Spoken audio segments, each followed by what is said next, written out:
Michelle Hill with Slingshot Designs, and I just wanted to take a break and share kind of this day with you because it's a really good uh, analogy for what's going on. I think you'll find it useful.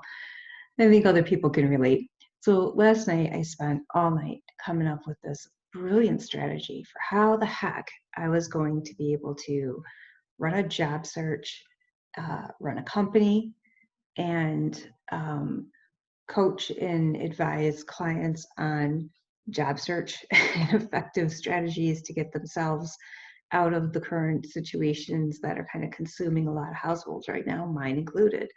In the meantime, I also have two kids, elementary school, and they are, here and home, and they need structure and they need parenting, right? That's a full-time job. Job search is a full-time job. Counseling or coaching is a full-time job, but in between actual client time and building the business itself. And sharpening my own tools and my own skill sets, also a full-time job.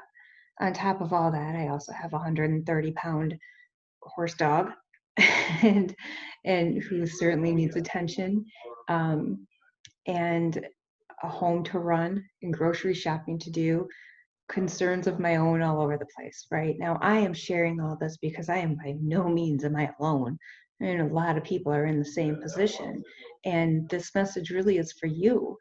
I had this amazing plan together, right? And I put it all together last night, got the kids kicked off on theirs, and kind of put all of my education background and my coaching background, my process engineering and, manufacturing continuous improvement background, put all of that together and went, you can come up with the next, you better be able to come up with an excellent strategy for this if you are anything like what you claim to think you are, and as far as helping people. And and and so I sat down last night, came up with this awesome plan, had the girls like laid it all out, gave them like kind of kicked back to my substitute teaching experience, and really focused on what I would do for team building and training and development, and applied that to the kids. So I had this task for them to complete this morning that was going to be like, I don't know, probably take them an hour, and outside while it was still cool out there, and really structured it off, kind of pulled from all these different areas, put this great plan together, and kick and deployed that, right? Well, I kind of forgot that about what I can control, that serenity prayer step of focus on what you can control, the end being that the end part being that you find the wisdom to know the difference.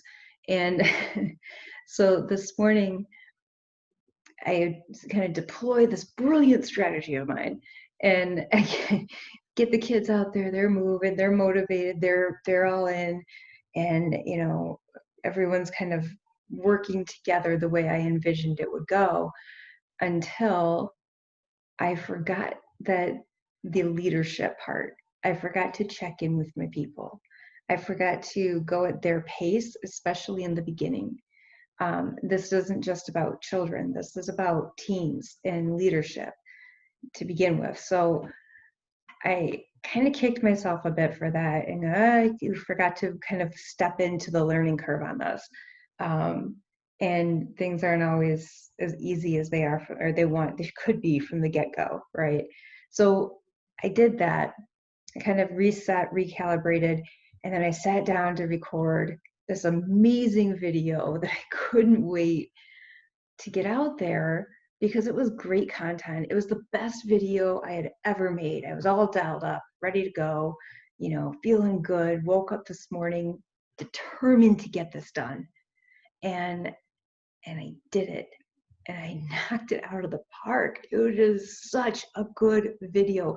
Like, I really hit every one of the main points I was going for, even though I had a dog running around in the background, kids walking through, my partner works from home as well, so he's kind of got his thing going. I just cut out, so I'm going to try to recover.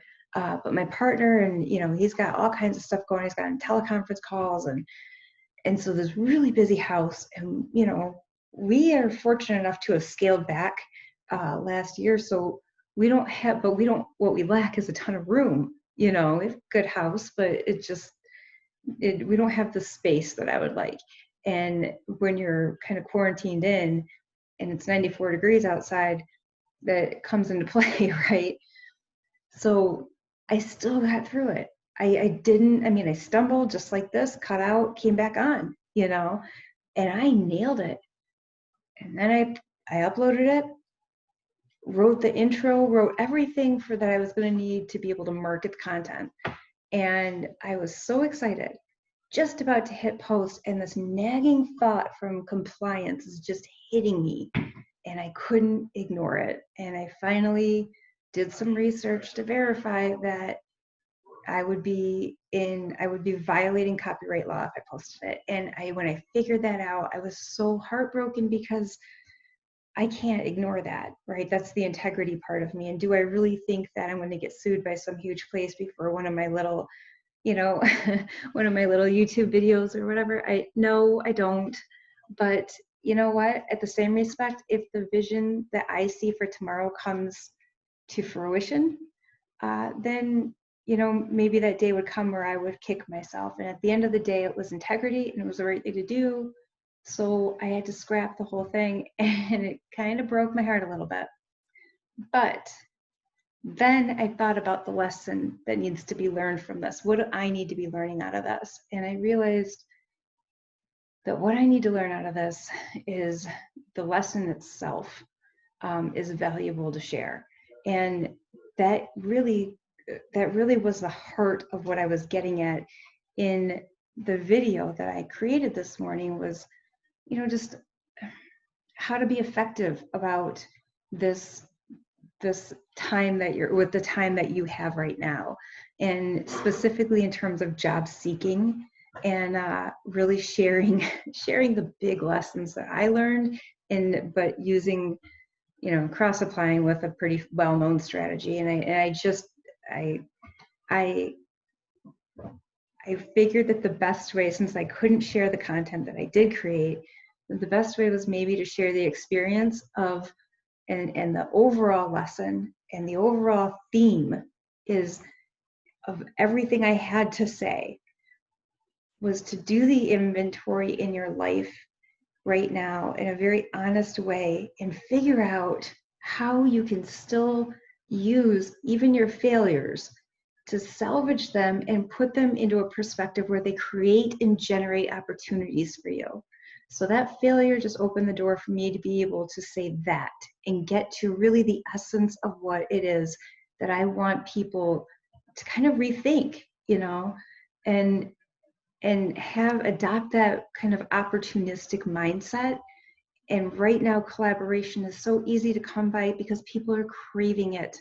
So I don't care where you're at or what your struggle is. But right now, with everybody being still largely isolated from certainly their own normal, I guess there's enough disruption happening to be able to use that as a blanket statement. So with that in mind, by reaching out and finding people who have something to add value, and you have something to add value for them, and pulling them in to be a part of your team right now, kind of building your own team of trusted advisors, maybe like mastermind people around the problems that you and the people around you that you respect are facing right now. That is a collaborative approach. And by doing that, you're really showcasing the exact skills that employers are looking for right now. And you're using networking to do it, and you're being resourceful and savvy. And right now, that's what you need to be focused on, no matter what your challenges are. It's not just job seeking. It just happens to be what I can help with, that I know a lot of people who are going through it, and I'm going through it as well. So that's why I'm on this job seeking kick, but it applies anywhere. It's a universal message. And I really do hope that I can help spread the message of continuous improvement and personal and professional development because they are the key to feeling fulfilled and to being successful, no matter what your circumstance is. You know, I've got a really good, a really powerful quote from a friend of mine that came at a very relevant time. And he told me, or he said to me, your environment must support your goals. And these were very profound words. They hit home, because if your environment does not support your goals, then your efforts are futile. And really put your emphasis and focus there. So no matter what your problems and challenges are right now, I hope that you can find a way to kind of elevate above them and be able to look at them strategically and proactively, and be able to attack in a logical, sensible, organized fashion, so that you can really get through these times of high adversity. And doing that with creativity and resilience right now is such an important journey, and it's such an important goal to have, to be working towards every day, because you're not alone in this, and there is nobody who is unaffected by our current situation. So the only way through is up. It's up and out, never down and in, which means that you need to keep elevated above everything, so that you can see over the smoke, over the trees, and really know where you're going. So if you need help with that, I'm happy to help. I'm happy to help you. I help people with this every day, and it's a really powerful process to be a part of. And I want to spread the message. So wherever you're at, I'll meet you where you are, and not physically, but I will help you out wherever you're at, and with whatever resources you have, and we can come up with together. It may just be introducing you to the right person, or pointing out the right website or resource that worked for me. But man, I've been through a lot of what anyone's going through out there, you know, or at least I've been through something that I can relate to it, and I'm willing to relate to it, and capable of helping. So please reach out. And until next time, take care of yourself and your neighbors.